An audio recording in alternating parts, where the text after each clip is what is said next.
ou des brousses. Ces dieux et déesses étaient des occupants et les propriétaires de votre communauté ou village d'où vous venez. Voici ce qui se passe. Il n'y a pas d'endroit ou de communauté qui soit créée en tant qu'une ville ou une zone développée en même temps. Tous les endroits étaient une fois de la brousse, des forêts ou des forêts sacrées où plusieurs démons vivaient en tant que des propriétaires terriens. Dans un premier temps. Ces démons qui vivaient dans votre communauté sont appelés les portes antiques. Ils sont appelés comme cela parce qu'ils ont vécu là-bas depuis des décennies avant l'arrivée des êtres humains dans leur vie. Amen.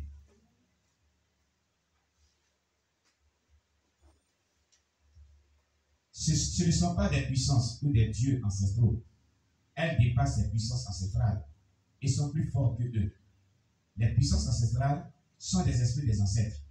Ces ancêtres sont ceux qui sont rentrés en contact avec les dieux à qui appartenait spirituellement la zone avant leur arrivée. Les portes antiques étaient déjà sur les terres avant l'arrivée des ancêtres, avec les dieux et les puissances avec lesquelles ils se déplaçaient. Ces ancêtres ont dû se soumettre en signe de révérence et de respect aux portes antiques qui avaient en possession la zone dans laquelle ils venaient de se rendre. Maintenant, quand les raisons, ceux qui sont venus en premier dans ton village ou dans ta communauté, pendant que la zone était une forêt, ils se sont soumis en signe de révérence aux dieux et aux déesses de cette terre, et ils ont présenté les raisons pour lesquelles ils étaient venus sur cette terre. Dans leur exposé, ils ont fait savoir aux dieux et aux déesses que la raison pour laquelle ils étaient venus dans la zone est de s'y s'installer, donner naissance aux enfants et avoir une grande famille et après devenir une communauté. Dans leur plaidoyerie, en vue de vivre dans cette zone et d'atteindre leur objectif, ils ont pris un engagement disant que si les dieux leur permettent de rester sur place, sur cette terre et d'accomplir leur objectif, ils leur donneront des choses particulières, voire même plus de temps en temps. À certains endroits, ils se sont convenus qu'ils donneront aux dieux des êtres humains comme sacrifice à des périodes précises. En second lieu, dans l'ignorance, ces personnes se sont mis d'accord avec eux, d'accord que ces dieux devraient contrôler les étoiles et les destinées de chaque personne qui serait née sur cette terre jusqu'à la fin du monde. En faisant cela, ils ont soumis la destinée de toute personne qui serait née sur cette terre jusqu'à ce que le monde n'arrive à sa fin. C'est de cette manière que votre destinée a été soumise aux portes antiques et non aux esprits des ancêtres. Alléluia. Voilà ce que Dieu révèle au travers de cette terre qui se débat. Porte éternelle. Amen. On va s'arrêter là pour aujourd'hui. On acclame le Seigneur Jésus.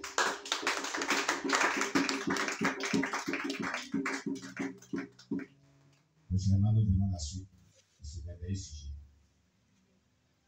Acclamez le Seigneur Jésus. Gloire à Jésus. Soyez bénis. Vous voyez pourquoi quand on fait des prières de porte élevez les dos, porte de mon village, porte de ma région, les portes de ma ville, les portes de mon quartier, les portes de l'endroit où nos cordons ombilicales ont été enterrés. Nous orientons partout ces prières. Porte ancestraux de sorcellerie, élevez les dos. Père, c'est dans le nom de Jésus-Christ. C'est dans le nom de Jésus-Christ que je prie. Je lève ma prière avec toi, Seigneur. Toi, le Seigneur des Seigneurs. Éternel, ta parole est vraie. Éternel, ta parole est puissante. Éternel, ta parole est grande. Elle est de toute part à toi, sans avoir accompli son effet. il est déclaré, selon les psaumes, chapitre 24, verset 7 à 10. Porte, élevez-vous l'entour, élevez-vous, porte éternelle, que le roi de gloire fasse son entrée. Qui est ce roi de gloire? L'Éternel fort et puissant, l'Éternel puissant dans les combats.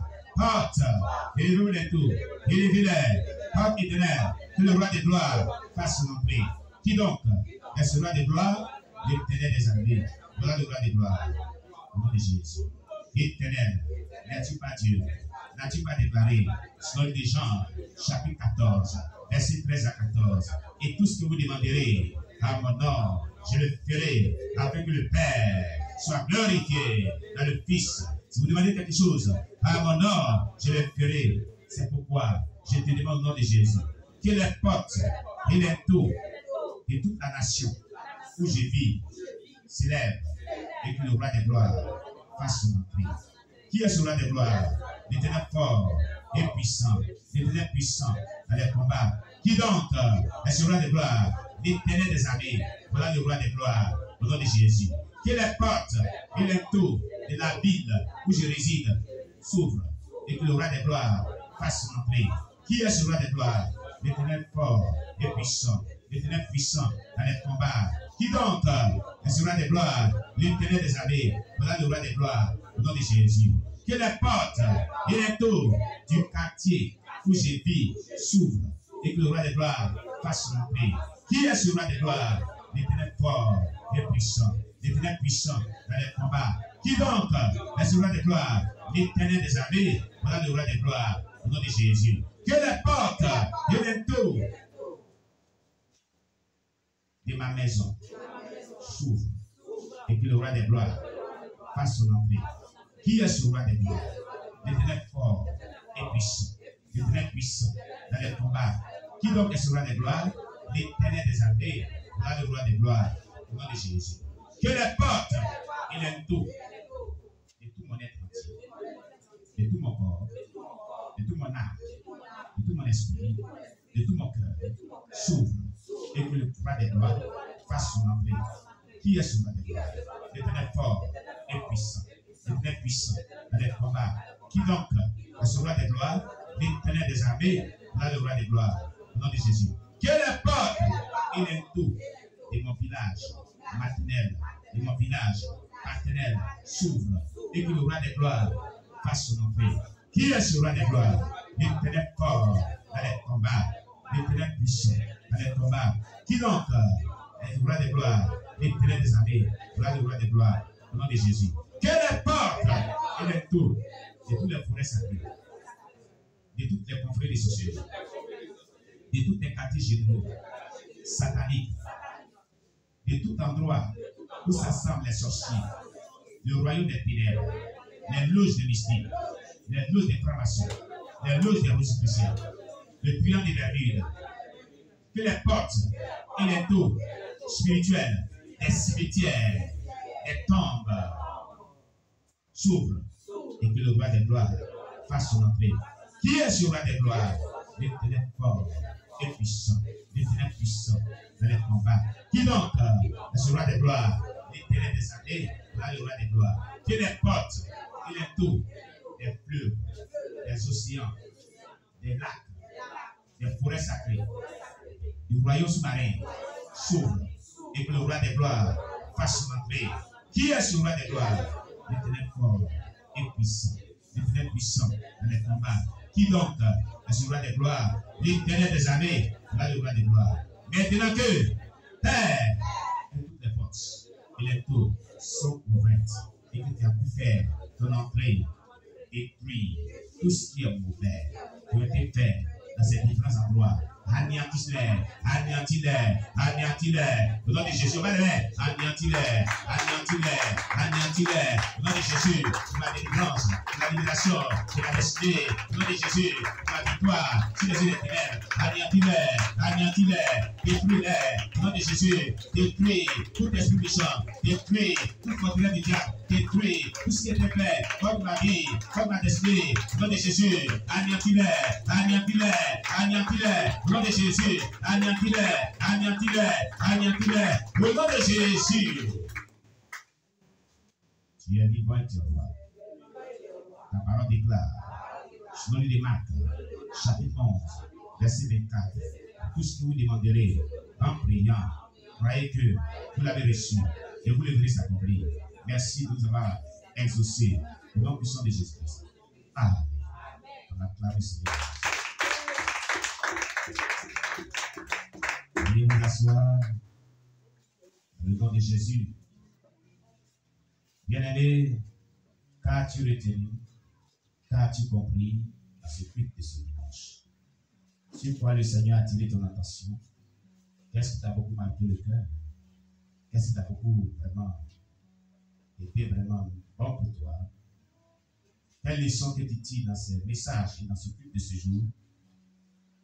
Qu'est-ce que le Seigneur t'a dit personnellement en écoutant sa parole? Alléluia. Oui, le frère Moïse, c'est le frère de l'Éternel. Il va venir dire ce qu'il a retenu. On acclame le Seigneur Jésus pour ça.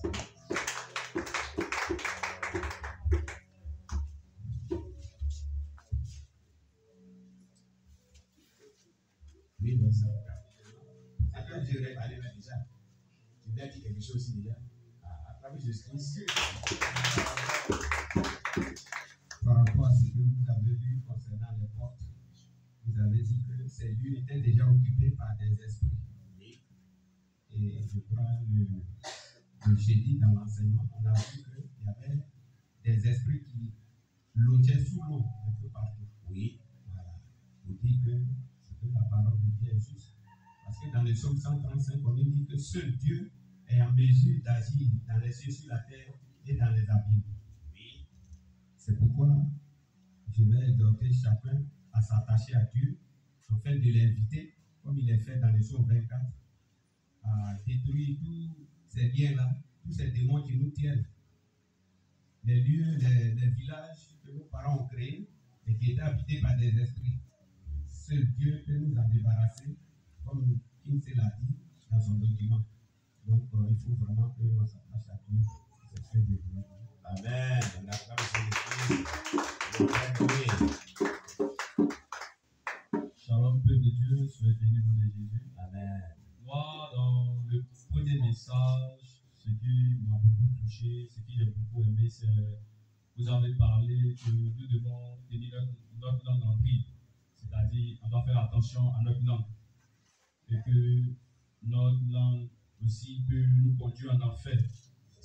Parce que, bon, ça m'a beaucoup touché, en fait, parce que il faut dire que, bon, nous sommes chrétiens, mais il y a tout qui sort dans notre bouche. Mais de cette bouche-là, rien de souillé doit sortir, mais tout ce qui est pur. Et c'est ce que j'ai compris dans le premier enseignement. Ça m'a amené moi-même à me revoir. Il y avait même un frère, un prophète qui m'avait appelé, il m'a dit, que je marche beaucoup avec lui. Il m'a dit, frère, le Seigneur s'est révélé à moi. Le Seigneur dit, on doit faire attention à notre langage. Et que le langage du monde doit vraiment quitter dans notre bouche et que ça peut nous faire rater le ciel. Et dès lors, quand vous avez commencé à prêcher aussi, je me suis rappelé de ce que le frère a dit. Amen. Ça fait une deuxième fois encore que le Seigneur m'interpelle. Donc, je pense que je vais faire l'effort. Et dans le second message, c'est concernant les portes. Parce que le pasteur Oscar aussi avait parlé des portes. Et puis là, on voit Kingsley et Barney en train de parler aussi des portes. Ce qu'il veut dire, c'est une confirmation. C'est une confirmation. Bon, moi, je voulais savoir, parce qu'il était dit que nos parents, c'est-à-dire nos ancêtres, voilà, ils ont tissé un lien avec les portes antiques qui sont les dieux, qui sont les déesses. Bon, maintenant, nous on n'était pas encore nés, on était inconscients. Bon, on n'était pas nés. Maintenant, bon, comment faire par rapport à cela? Comment faire s'il y a des prières de délivrance? Oui, Je sais pas. Est-ce qu'il faut faire quoi? Ne pas te presser. Tu es en train de découvrir. D'accord. Voilà. Il y a des prières qu'il faut orienter par rapport à cela. Voilà, pour détruire les effets de ces portes-là sur la vie, l'emprise de ces portes antiques-là sur la vie. Voilà. Et il y a des prières qui parlent des portes qu'il faut utiliser pour détruire ces emprises diaboliques. Voilà, les prières liées à la porte prophétique, qui parlent des portes très puissantes, qui peuvent renverser des portes très puissantes. Voilà. Donc, ne pas te presser. D'accord. Maintenant, je vais